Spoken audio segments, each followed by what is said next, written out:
Magandang araw po kabayan. Ang lulutuin po natin ngayon ay kare-kare. Umpisahan na po natin. Sa ating pong malaking kaldero, umpisahan po natin igisa ang bawang at sibuyas. Maglagay po tayo ng 2 kutsara hanggang 3 kutsara ng mantika.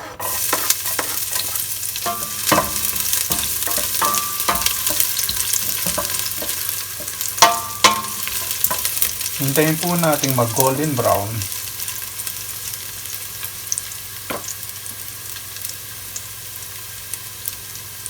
Ang bawang. Sunod na po natin ang sibuyas.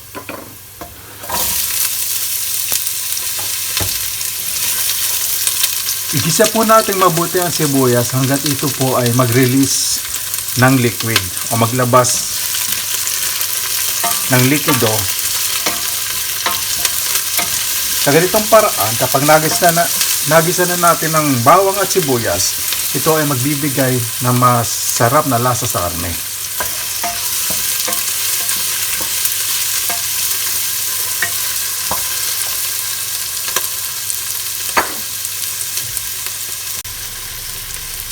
Sunod na po natin ang karne. Ang gagamitin ko po ngayon ay ang batok ng baboy.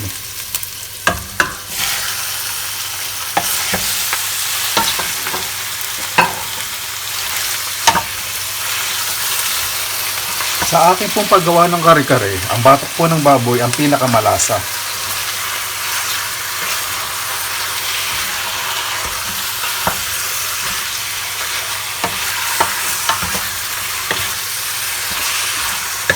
Gisa lang po natin siya ng bahagya.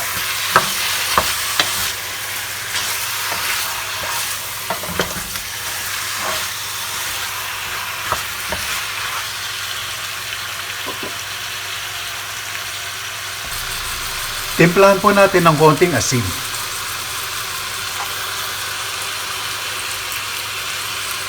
Hindi po dapat kailangan maalat ang kare-kare dahil bago po natin kainin ito, ang kapartner po nito ay ang bagoong. Lagyan po natin ng konting paminta at haluin po ng bahagya.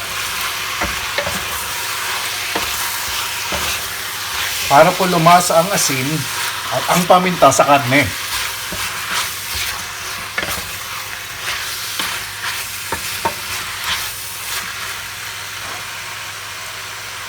Maglagay na po tayo ng sapat na tubig para po lumubog ang karne at ito ay pakuluan hanggang sa lumambot.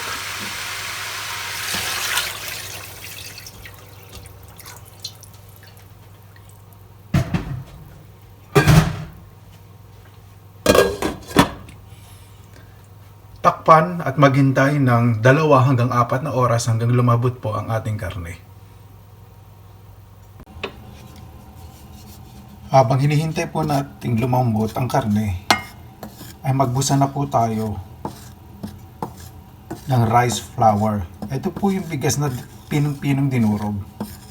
Siguraduhin po natin ang kalan ay hindi po masyadong mainit para hindi po masunog ang ating rice flour.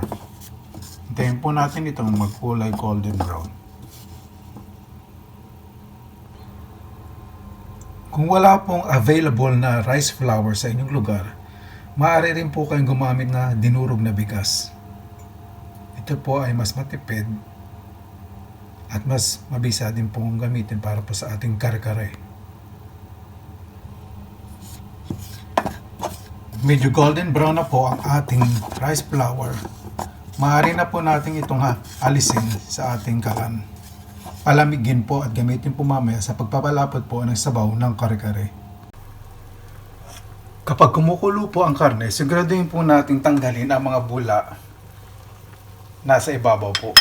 Ito po yung mga dumi na nanggagaling po sa karne.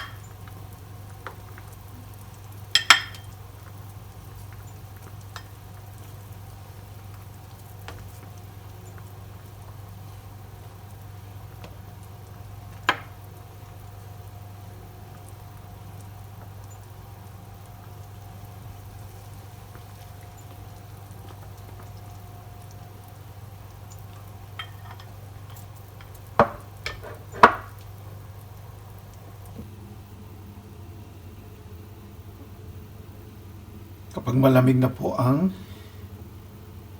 binusang durog na bigas o bigas na rin lagyan po natin ng maligamgam na tubig.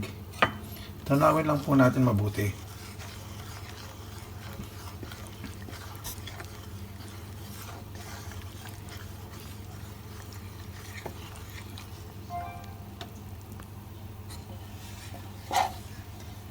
Ayan, natunaw na po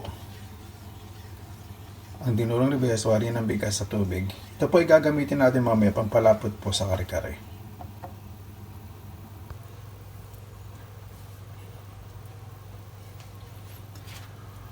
Malambot na po ang ating karne. Bawasan po natin ng konting tubig o ng sabaw. Gusto po kasi sa kare-kare ay medyo malapot. Meron din po kasing kare-kare na medyo malabnaw. Depende po sa inyo. Huwag nyo po itatapon ng tinanggal nyo pong sabaw sa pinagkuluan ng baboy o ng karne. Maaari nyo po itong gamitin sa ibang putahe. Maging practical din po tayo.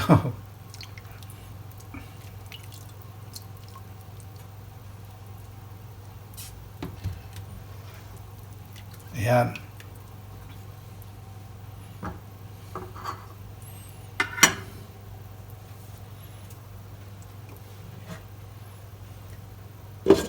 Takpan lang po natin ng bahagya para gusto ko pa pong lumambot pa ng gusto ang karne.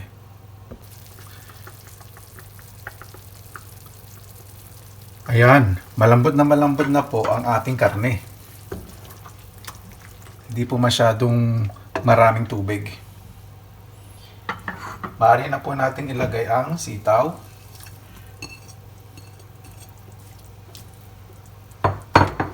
Talong. At haluin po natin ng bahagya para kumapit po ang lasa sa gulay. Ayoko po masyado niluto ang gulay. Kapag medyo namudla po ang gulay, ilagay po natin ang iba pang gulay at rekado.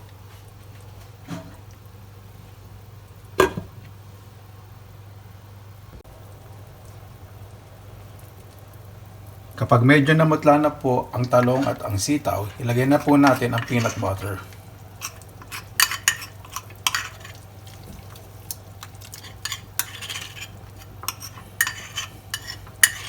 Siguraduhin nyo po ang gagamitin yung peanut butter ay unsweetened o wala pong asukal. Kasi kapag mayroon pong asukal, magiging matamis ang inyong kare-kare. Pwede rin po kayo pumunta sa palengke, may nabibili pong dinurog na mani. Pwede nyo rin pong gamitin yon.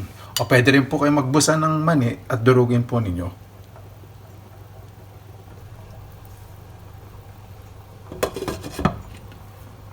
Takpan po natin at hayaan po nating madurog po ang peanut butter. Ang nilagay ko pong peanut butter ay 1 tasa. Depende po sa inyo kung gaano kadami po na peanut butter. Sa pagluto po ng kare-kare na ginagawa ko ay wala pong sukat. Depende po sa inyong panlasa.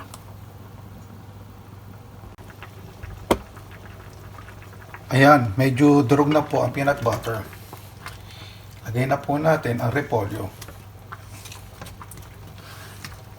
Sa Pilipinas, maraming rekado o gulay kayong pwedeng ilagay. Pwedeng puso ng saging.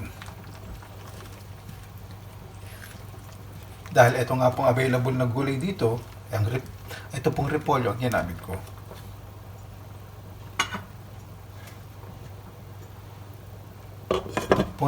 Takpan po natin at pakuluan po ng bahagya.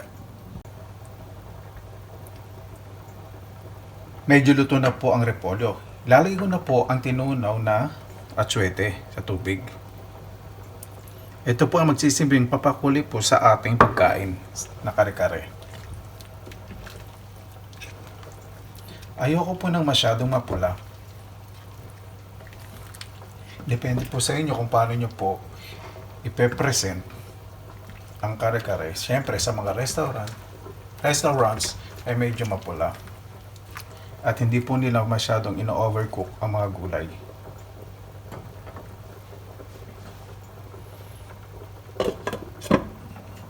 Takpan po natin at pakuluan ng bahagya. Kapag kumulay na po ang atsuete sa ating mga rekado, ilagay na po natin ang ating pampalapot. Ang binusang powder o rice powder o giniling na bigas sa ating kare-kare.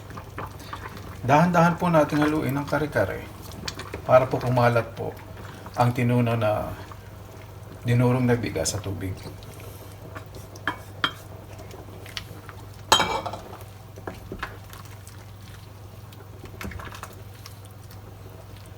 Makikita po ninyo, unti-unti na po siyang lumalapot.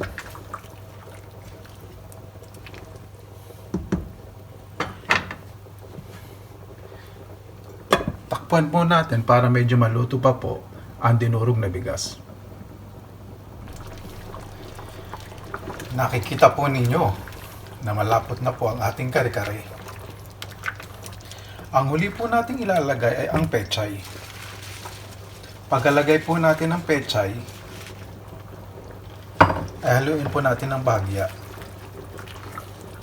Patayin na po natin ang kalan. Ayoko po kasi masyadong na-overcook po ang pechay.